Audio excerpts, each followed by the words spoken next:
굿모닝 큐티인 가족 여러분, 오늘도 말씀 앞에 함께 하신 여러분들을 주님의 이름으로 환영합니다. 오늘은 약속하신 때가 가까움에 라는 제목으로 스데반 집사의 설교가 계속해서 이어집니다. 하나님께서 약속의 때에 모세를 예비한 것처럼 오늘 우리의 삶에도 하나님의 때가 있음을 우리는 분명히 믿습니다. 오늘 말씀을 묵상하며 그 때를 분별하는 지혜를 주시기를 축복합니다. 오늘 말씀은 사도행전 7장 17절부터 29절까지입니다.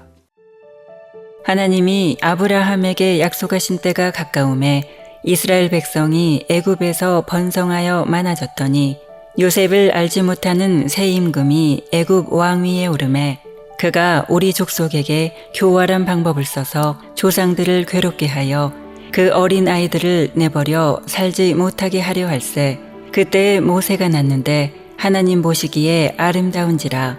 그의 아버지의 집에서 석 달 동안 길리더니 버려진 후에 바로의 딸이 그를 데려다가 자기 아들로 기르매 모세가 애굽 사람의 모든 지혜를 배워 그의 말과 하는 일들이 능하더라. 나이가 40이 되매 그 형제 이스라엘 자손을 돌볼 생각이 나더니 한 사람이 원통한 일 당함을 보고 보호하여 압제받는 자를 위하여 원수를 갚아 애굽 사람을 쳐 죽이니라. 그는 그의 형제들이 하나님께서 자기의 손을 통하여 구원해 주시는 것을 깨달으리라고 생각하였으나 그들이 깨닫지 못하였더라.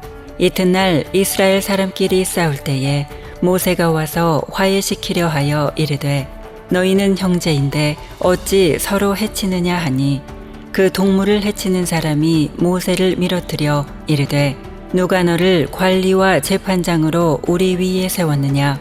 내가 어제는 애굽 사람을 죽임과 같이 또 나를 죽이려느냐 하니 모세가 이 말 때문에 도주하여 미디안 땅에서 나그네 되어 거기서 아들 둘을 낳으니라.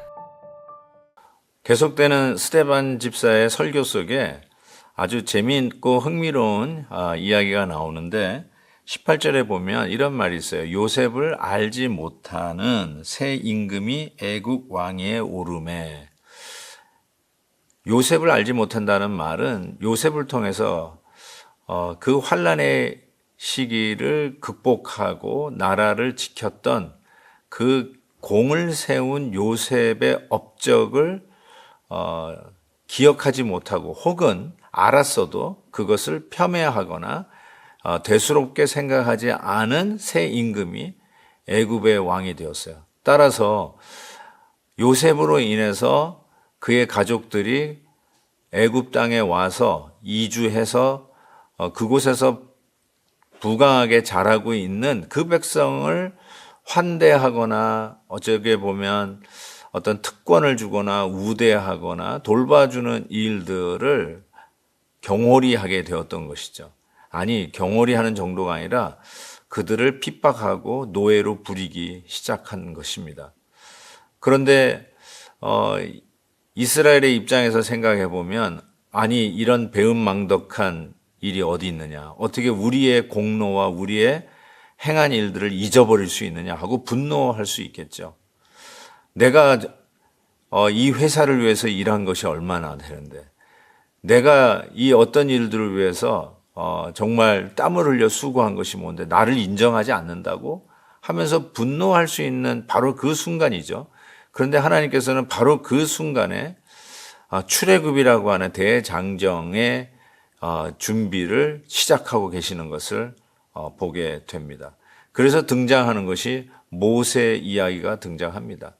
사랑하는 큐티인 가족 여러분, 나를 인정하지 않는 그 어떤 사람, 나의 수고와 그렇게 애쓴 공로를 인정하지 않는 어떤 단체, 회사, 혹은 교회, 이런 걸로 인해서 섭섭하고 또 마음에 시험이 들고 그냥 박차고 나갈까, 사표를 던지고 나갈까, 지금 별 생각을 하고 계시는 분이 만약 계시다면 어쩌면 이 순간이 하나님께서 이 출애굽이라고 하는 대구원의 역사를 시작하는 일의 출발일 수 있다라는 생각을 해보게 됩니다.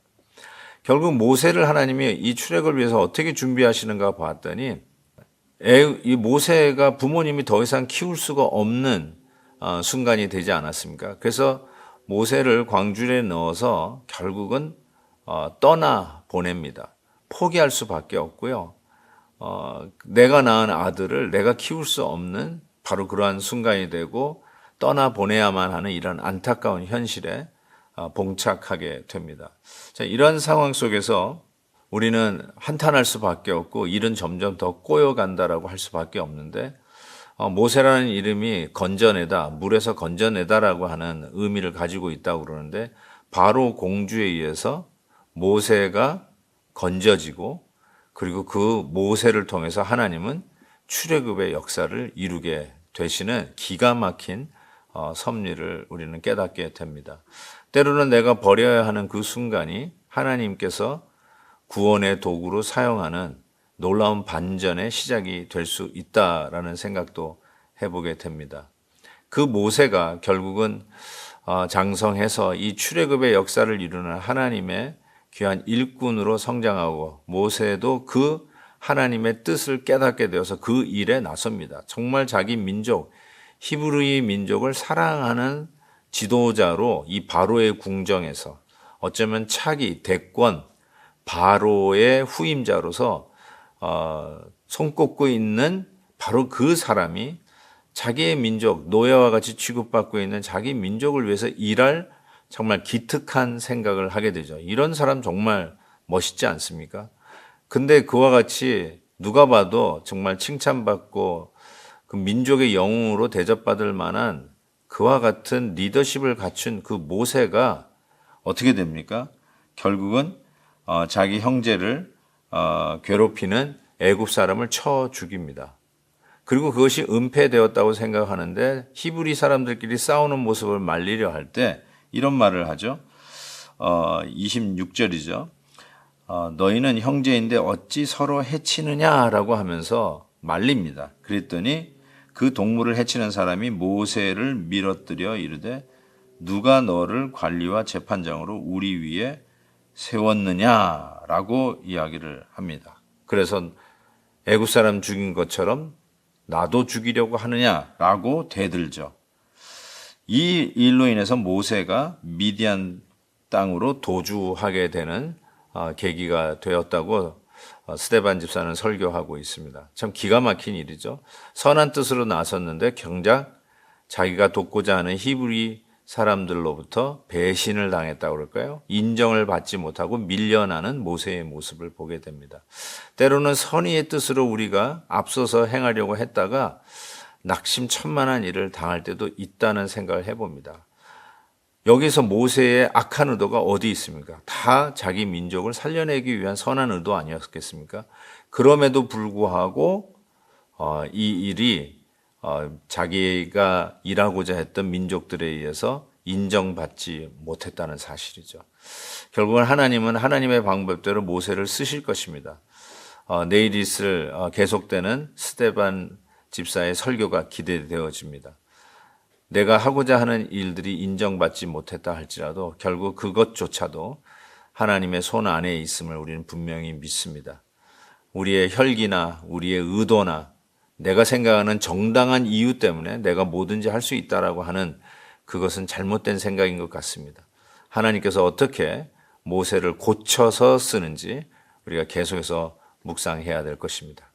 하나님 아버지 감사합니다. 오늘도 대장정의 출애굽을 준비하는 하나님의 섭리가 우리 인간의 실수와 또 환경적인 여러 가지 어려운 여건 속에서도 우리 하나님은 하나님의 방법대로 진행하는 것을 보게 됩니다. 하나님의 뜻에 순종하는 저희들 되게 하옵소서. 하나님의 인도하시는 이 구속사의 역사 속에 우리 또한 순종하며 걸어가게 해 주옵소서.